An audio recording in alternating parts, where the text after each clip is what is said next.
Completely, but they don't, the way they want to change the world is not the way I will ever allow them to try and change the world. I don't agree with what they're doing. I think what they're doing is anti-humanist. I think what they're doing is truly evil.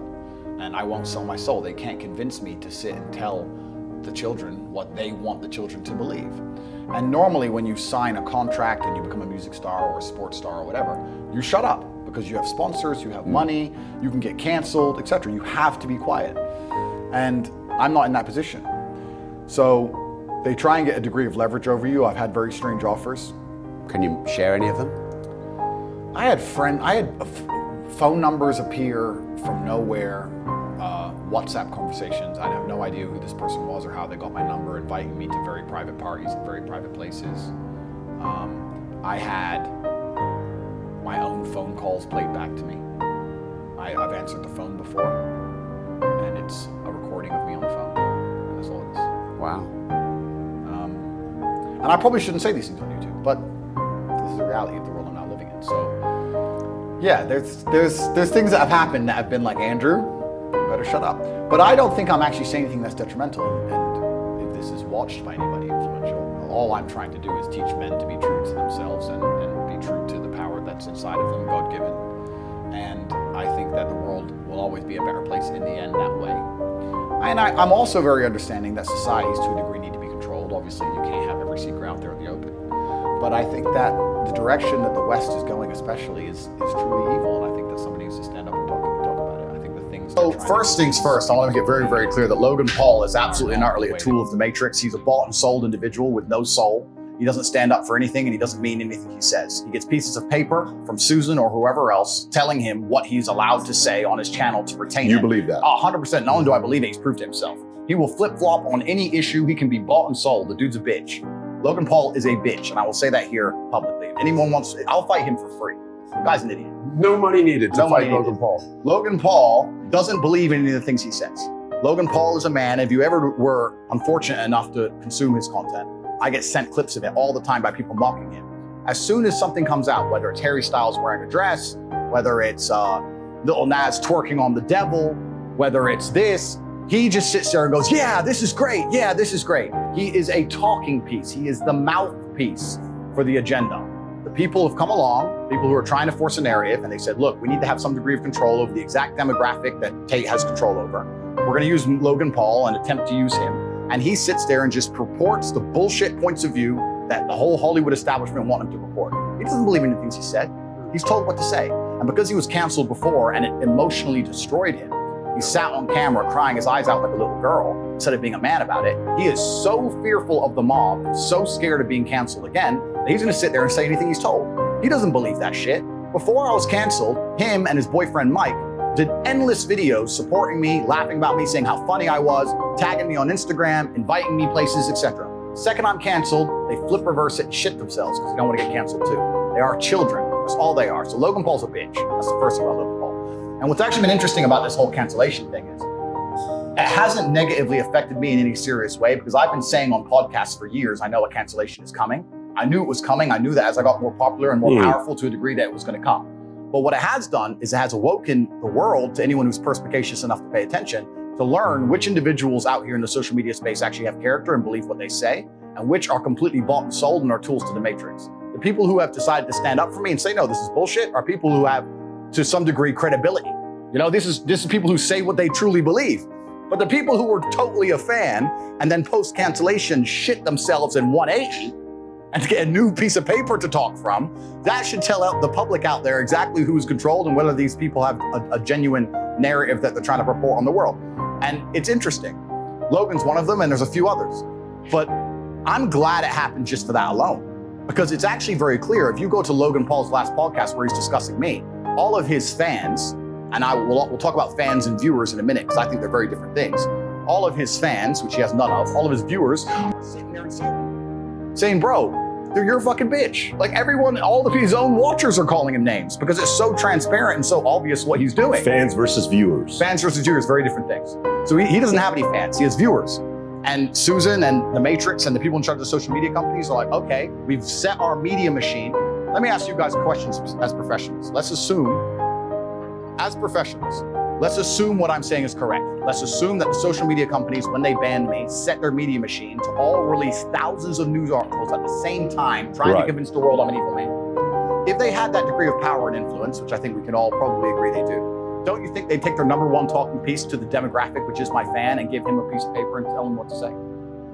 Does that not make sense? Does that make sense to say, well, we told all the news to say Tate's bad, and all of his fans are 18 to 25-year-old men? Well, who do we have on YouTube who obeys us like a little cock? No matter how good the person, I can give you a million examples, right? So I've known nice guys, and they're genuinely a nice guy, and they get a girlfriend who's completely in love with them, and the girl will do anything for them. No matter how nice that man is, they end up just being a bit of a dickhead to her, because she'll just take it. It's just what happens. Power corrupts people. Like we're not perfect creatures.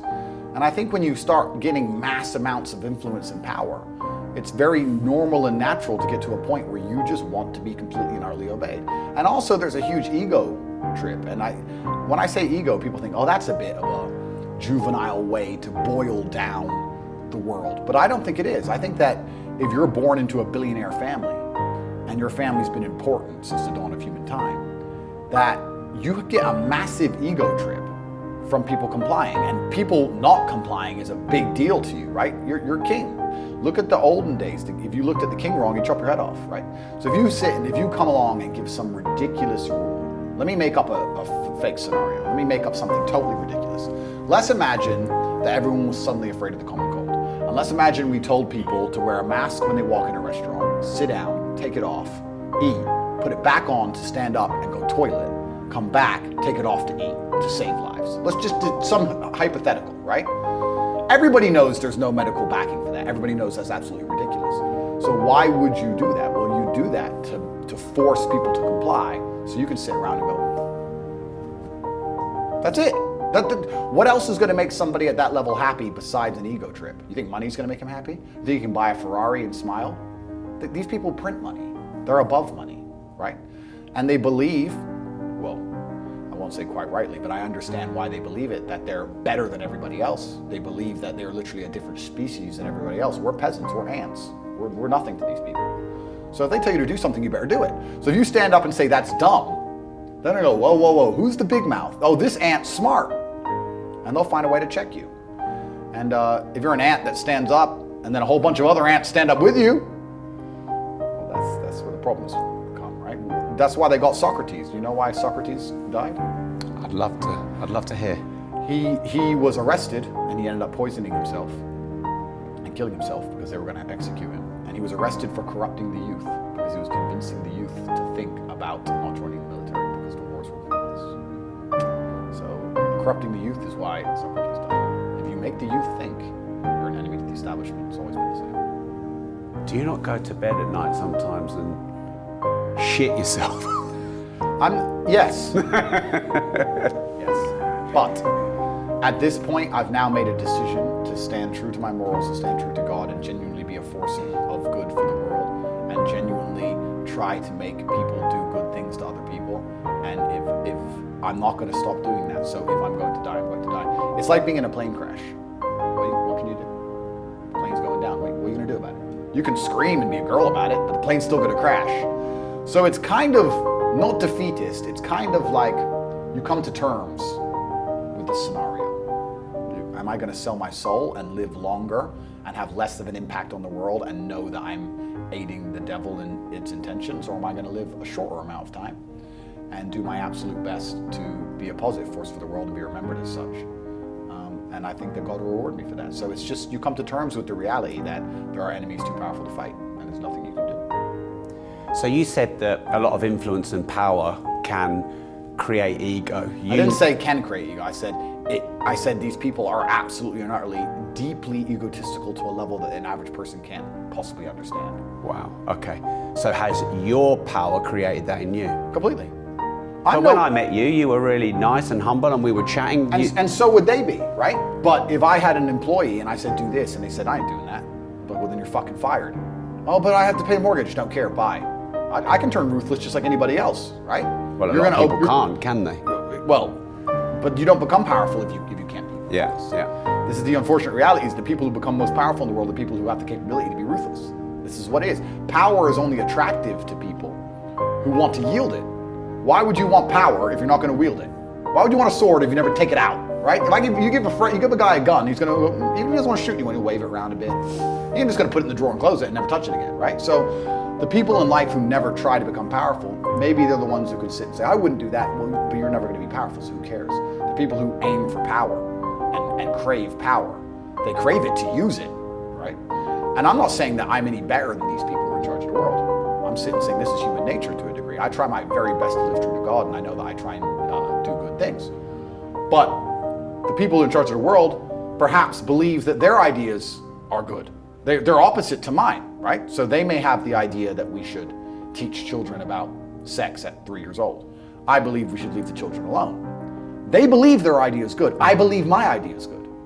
And if I was in charge of the world and somebody tried to do the opposite idea, teach children about sex at 3 years old, I'd be the one saying absolutely no, shut them up. I'd do the same thing. Do you understand? So I'm no better than these people. We're all human. I just truly believe that my views are better than theirs.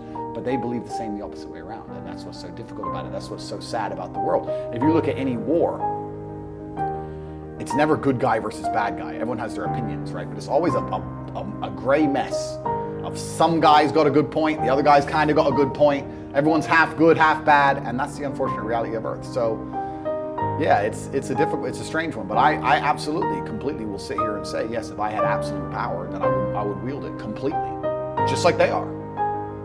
I get it. I get it, and that's why I know they want me gone. Because I know what happens when you're a powerful person and someone keeps poking you. I know what happens. And I know that not only from this world, I know it from the underworld. I've had a very long and interesting life. In a previous incarnation, I was involved in some shady things. And Are you talking about another life before your own life? let's put it that way. Okay. So not in the 35 years you've been here, another life. For legal reasons, let's say another life. Okay. And I've been in rooms with people who sit around and say, this guy's a problem. As in they're talking about you? Or no, I've been in the room and we're talking about somebody else. Right. This guy's a problem. In another life? In another life. Yeah. And the problem gets fixed. Anybody who had power understood that it was a particular demographic which is going to become dangerous to their power mechanism in the future. It's not a new idea. The idea that the Romans would conquer a Greek city and kill all the boys and all the military-age males, it's always been the same, right? Who's going to cause us trouble if we want to hold this city? These guys. We'll get rid of them. So nowadays, I think what they're trying to do is neuter this class. They're trying to neuter this class by affecting them mentally and affecting their mindset and affecting their ability to think critically. And if you neuter this class, you're far less likely to have a revolution when you do something crazy. Like, I don't know, like, for example, imagine for 2.5 years you wanted to lock everyone in their houses because of the common cold. Let's imagine you were going to do something tyrannical. You would want to ensure that this class of individuals were so busy concerned with either being depressed or jerking off or being physically weak or distracted, so they didn't all stand up and go, wait, this common cold can't hurt me. And I just started my business and I ain't going bankrupt for this shit. They don't want that. So they're trying to neuter a certain class of people. I don't really want to talk too much in depth about who I think they are, because I'm trying to stay alive and I would never kill myself. But it's certainly happening. And I think anybody with a brain can see the narrative is out there, and the narrative is being reported and accelerated by all mainstream media channels. And people who are allowed to have a platform, such as Logan Paul, have sold their soul, cut their dicks off, and they sat there and say, yes, I will say what you tell me to say. Please don't cancel me. I am a fearful individual. Dude is a punk. And if he ever meets me in the cage, I will destroy him in real time for free. And he knows it. What about the brother? Well, Jake at least, well, this is the interesting thing about those two, right? Because me and my brother have become the most famous brothers on the planet. So there's also a degree of jealousy involved. I was just going to ask that. You get the Tate bros and the Paul brothers, and it's like this balance of power that's being shifted, and this Completely. It's sort of this dance that's happening. It's interesting, right? Because you had the Disney brothers, the Disney brothers, who gained a bunch of power and notoriety, and they were the most famous brothers on the planet, and they've now been usurped by my brother and I, who come from a very unfortunate background and grew up in the street and did everything ourselves. And obviously, the youth of the world today have an affinity and feel a synergy with us that they don't feel with the Disney brothers, because the Disney brothers had a very easy, privileged life. You know, they grew up relatively easily and privileged. If you get a Disney contract, then you become a YouTuber. You never really know the struggle. I mean, you've had it pretty good. So there's a degree of jealousy involved. Jake at least stood up for free speech. Jake has said some negative comments about me. I've said a few negative things about him. But I have nothing personal against Jake. And also I find it interesting that Jake and Logan are not even that close. They may pretend to be, obviously they're brothers, but Jake and KSI have beef. They're literally trying to hurt each other. Logan is KSI's best friend. When you ask Logan who would he choose between KSI and his brother in a boxing match, he's like, oh, I don't know, man. He can't even choose his own flesh and blood over some fucking dude he met. Their whole relationship is weird. If you insult my brother or you have any kind of problem with my brother, you have a problem with me. That's on site permanent. Like me and my brother are like this, but they're not like that. They have this weird relationship and they've slept with each other's girlfriends.